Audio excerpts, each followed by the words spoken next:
নমস্কার, আমার গ্রন্থপাঠ আসরে আপনাকে স্বাগত জানাচ্ছি। পড়ে শোনাচ্ছি শ্রী শ্রী চৈতন্যদেব গ্রন্থ থেকে 10ম অধ্যায়ের শেষাংশ। হরিদাসের অন্তরের অভিপ্রায় বুঝিতে পারিয়া চৈতন্যদেব তাহাকে প্রেমালিঙ্গন দান করিলেন এবং তাহার প্রার্থনা অনুযায়ী পরদিন সকালবেলা দর্শন দিতে প্রতিশ্রুত হইয়া বিদায় লইলেন। পরদিন প্রাতে শ্রী শ্রী জগন্নাথ দর্শনান্তে বিশিষ্ট ভক্তগণকে সঙ্গে লইয়া চৈতন্যদেব তাড়াতাড়ি হরিদাসের কুঠিয়াতে আসিয়া উপস্থিত হইলেন। কারণ তাহার শারীরিক অবস্থা ভালো বোধ হয় নাই। হরিদাসের অভিপ্রায় অনুযায়ী তাহাকে মধ্যস্থলে বসাইয়া হরি সংকীর্তন আরম্ভ হইল। স্বরূপ দামোদর, সার্বভৌম প্রভৃতি সমস্ত বিশিষ্ট ভক্তগণই সমবেত হইয়াছেন। চৈতন্যদেব তাহাদের লইয়া পরমানন্দে হরিদাসের চতুর্দিকে বেরিয়া ঘুরিয়া নৃত্য গীত করিতে লাগিলেন। এইভাবে কিছুক্ষণ কীর্তনের পর হরিদাসের প্রার্থনা অনুযায়ী তাহার সম্মুখে উপবিষ্ট হইলে হরিদাস তাহার চরণযুগল প্রেমাশ্রুতে অভিষিক্ত করিয়া বক্ষে ধারণ করিলেন।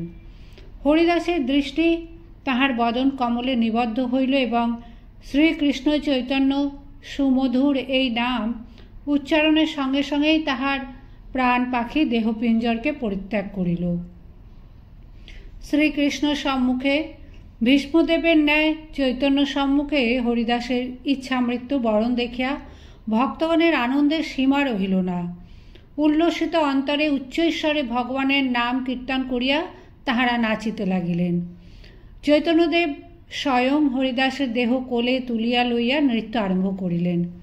পরে উচ্চৈশ্বরে কীর্তন করিয়া সেই পবিত্র দেহ বহন করিয়া সমুদ্র তীরে লইয়া যাওয়া হইল।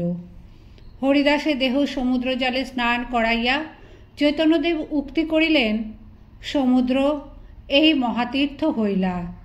পরে স্নাত পবিত্র দেহকে বস্ত্র মাল্যচন্দনে সাজাইয়া সমুদ্র কিনারে বালুকা গর্ভে সমাহিত করা হইল।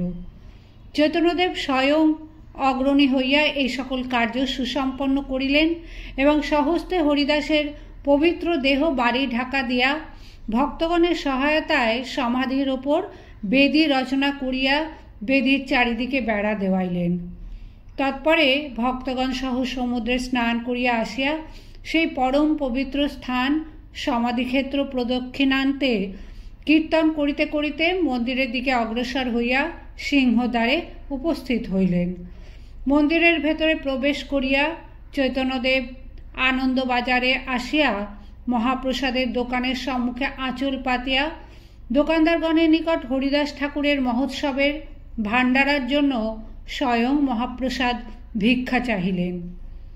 হরিদাস ঠাকুরের মহোৎসব তরে প্রসাদ মাগিয়ে ভিক্ষা দেহ তো আমারে।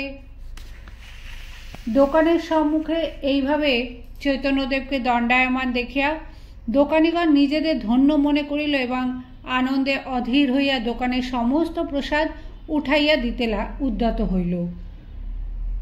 দামোদর স্বরূপ এই অদ্ভুত কাণ্ড দেখিলেন এবং ব্যাপারের গুরুত্ব বুঝিয়া অগ্রসর হইয়া গিয়া মধ্যস্থ হইলেন। স্বরূপ নিজেই প্রসাদ ভিক্ষার ভার লইয়া চৈতন্যদেবকে কুঠিয়ায় পাঠাইয়া দিলেন এবং প্রত্যেক দোকানের নিকট হইতে অল্প অল্প গ্রহণ করিয়া সব রকম প্রসাদের 2 বোঝা পরিমাণ সংগ্রহ করিয়া 2 জন লোকের মাথায় তুলিয়া দিলেন। রামানন্দের ভ্রাতা বাণীনাথও বহু প্রসাদ লইয়া আসিলেন। কাশী মিশ্রও অনেক প্রসাদ পাঠাইলেন। এই রূপে হরিদাস ঠাকুরের মহোৎসবে প্রচুর প্রসাদের আয়োজন হওয়াতে চৈতন্যদেবের মন অতিশয় প্রফুল্ল হইল। সমস্ত ভক্তগণকে বসাইয়া 4 জন সহকারী সঙ্গে লইয়া তিনি নিজেই পরিবেশন আরম্ভ করিলেন এবং এক একজনের পাতে অনেক পরিমাণ প্রসাদ দিতে লাগিলেন। স্বরূপ আবার অগ্রসর হইলেন এবং অনেক বলিয়া কহিয়া তাহাকে নিবৃত্ত করিয়া স্বয়ং পরিবেশনের ভার লইলেন। ভক্তগণের ভোজন দেখিবার জন্য চৈতন্যদেব তাহাদের সম্মুখে দণ্ডায়মান থাকিলেন, কিন্তু তাহাকে অভুক্ত রাখিয়া ভক্তগণের প্রসাদ মুখে দিতে ইচ্ছা হইতেছে না। সঙ্গী সন্ন্যাসীগণ সহ তাহাকে ভিক্ষা গ্রহণ করিতে কাশী মিশ্র নিমন্ত্রণ করিয়াছিলেন। মিশ্র তাহাদের জন্য প্রসাদ লইয়া উপস্থিত হইলে সন্ন্যাসীগণকে লইয়া পৃথক পংক্তিতে চৈতন্যদেব ভক্তগণের সম্মুখেই বসিলেন। আপনি কাশী মিশ্র আইলা প্রসাদ লইয়া, প্রভুকে ভিক্ষা করাইলা আগ্রহ করিয়া। পুরী ভারতীর সঙ্গে প্রভু ভিক্ষা কইল, সকল বৈষ্ণব তবে ভোজন করিল। আকণ্ঠ পুরিয়া সবার করাইল ভোজন, দেহ দেহ বলি প্রভু বলেন বচন। ভোজন করিয়া সবে কইল আচমন, সবাইকে পড়াইল প্রভু মাল্য চন্দন।